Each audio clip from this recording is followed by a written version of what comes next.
Jayaprakash, what non sense! Inspector గారు, నేను చెప్పిన టైంకి వచ్చేస్తాగా. ఈయన ఎందుకు పంపించారు? మీరు వెళ్ళండి, మీ వెనక నేను స్టేషన్కి వచ్చేస్తానని చెప్పాను, విన్నారా? ఈయన పవర్ చూపిద్దాం నాలుగు తగిలించారు. నేనేమైనా గాజులు తొడుకున్నానా? నేను నా తడక చూపించాను. Jayaprakash, sorry sir. ఈయన పెద్ద పోలీస్ ఆఫీసరే, నేను కాదనడం లేదు. అయినా హద్దు మీరు నా చోటుకు వచ్చి నా మీద చేసుకున్నారు. దానికి సెక్షన్ 441 కింద ఆయన మీద కేసు వేయచ్చు. నేను ఆయన్ని కొట్టినందుకు నా మీద సెక్షన్ 319 కింద ఒక కేసు పెట్టండి. ఈయన డ్యూటీని చేయకుండా అడ్డుకున్నందుకు సెక్షన్ 332 కింద ఇంకో కేసు పెట్టండి. Shut up! దెబ్బలు బాగా తెలియా? సారీ.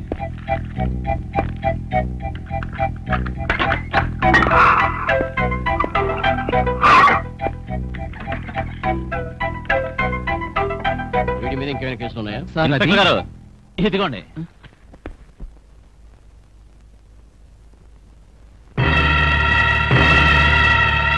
యువర్ ఆనర్, బోన్లో ఉన్న ఈ ముద్దాయి జయప్రకాష్ ముగ్గురు అమ్మాయిలు కనపడకుండా పోయిన కేసు విషయమై విచారణకు పిలిపించగా రావడానికి నిరాకరించాడు. ఇది మొదటి ఆరోపణ. ఇతన్ని ఎస్పీ విచారించడానికి వెళ్ళగా ఆయనతో కావాలని తగాదా పెట్టుకున్నాడు. ఇది రెండవ ఆరోపణ. తప్పించుకోవాలని చూసిన ఇతన్ని ఎస్పీ పట్టుకోపోగా ఆయన తీవ్రంగా గాయపరిచాడు. ఇది మూడవ ఆరోపణ. కావున ఇలాంటి ఘోరమైన నేరాలు చేసిన ఈ జయప్రకాష్కు కఠిన శిక్ష విధిస్తూ తీర్పు ఇవ్వాల్సిందిగా కోర్టు వారిని కోరుకుంటున్నాను. That's all your honour. మీ మీద ఆరోపించబడిన నేరాలను ఒప్పుకుంటున్నారా? సార్, నాకు 5 నిమిషాలు అవకాశం ఇవ్వగలరా? Yes, granted. Thank you.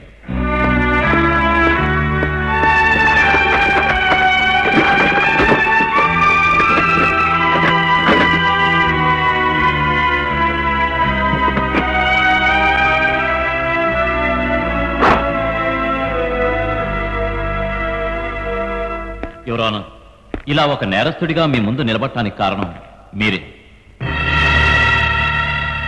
నన్ను పట్టుకోవడానికి వచ్చిన పోలీస్ ఆఫీసర్తో నేను అసభ్యంగా మాట్లాడానన్నారే, దానికి కారణం మీరే. నేను తప్పించుకున్నట్టు నన్ను పట్టుకోబోయిన పోలీస్ ఆఫీసర్ని కొట్టినట్టు చెప్పారే, దానికి కారణం మీరే. ఏమంటున్నారు? గతంలో ఒకసారి నేను చిన్న తప్పు చేసినందుకు నాకు 3 మాసాలు జైలు శిక్ష వేశారు. శిక్ష అనుభవించి తిరిగి వచ్చిన నేను ఇంకా మారలేదంటారా? జైలు నుంచి బయటకు వచ్చాక పోలీస్ కేడీ లిస్టులో నా ఫోటో ఎందుకు ఉంచారు? ఎవరు తప్పు చేసినా నన్నెందుకు పోలీసులు ఇంట్రాగేట్ చేస్తున్నారు? శిక్ష అంటే అర్థం ఏంటి? నేరస్తుల్లో మార్పు రావాలనేగా. జైలు నుంచి తిరిగి వచ్చిన నా మీద పోలీసులకు నమ్మకం లేదా? లేక నాలో మార్పు తెచ్చిన జైలు అధికారుల మీద పోలీసులకు నమ్మకం లేదా? ఏనాడు నాకు శిక్ష విధించారు, ఆనాడే ఈ పవిత్రమైన కోర్టు గోడకు తగిలించాను. నీతి లేని మనుషుల మధ్య బతకలేక చనిపోయిన వాళ్ళని మోసే పెట్టెలు చేసి బతుకుతున్నాను. ఎప్పుడు చూసినా కేడీగాడిని పిలు అంటూ నన్ను పిలుస్తున్నారు. విచారణ పేరుతో నన్ను కొడుతున్నారు. వేరే గత్యంతరం లేక వాళ్ళని కొట్టాల్సిన పరిస్థితి నాకు ఏర్పడుతోంది. ఇప్పుడు చెప్పండి మీ లార్డ్, నేను చేసిన తప్ప?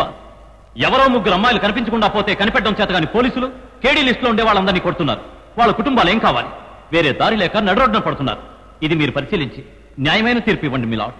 జయప్రకాష్ మీద ఆరోపించబడ్డ నేరాలకు ఏవైనా సాక్ష్యాలున్నాయా? నేనే ఆ సాక్షి యువర్ ఆనర్, వేరే సాక్ష్యాలు లేవు. జయప్రకాష్ మీద ఆరోపించిన నేరాలకు పోలీసుల తరఫు నుంచి తగిన సాక్ష్యాధారాలు ఏవీ లేవు.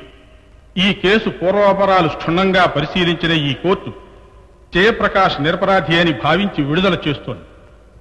అంతేగాక జైలు శిక్షను అనుభవించి నేరస్తులు తిరిగి విడుదలైనప్పుడు వారిని పోలీస్ స్టేషన్లో కేడీ లిస్టులో చేర్చకూడదని కూడా ఈ కోర్టు ఇందు మూలంగా ప్రభుత్వానికి సిఫార్సు చేయడమైనది.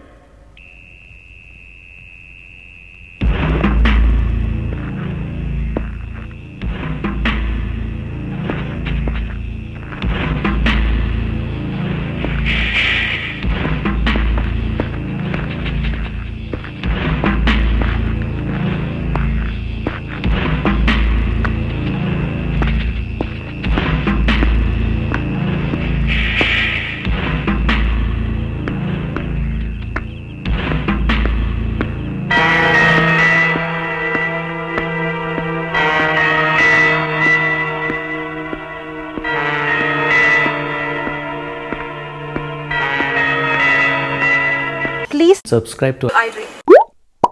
Please subscribe for more videos.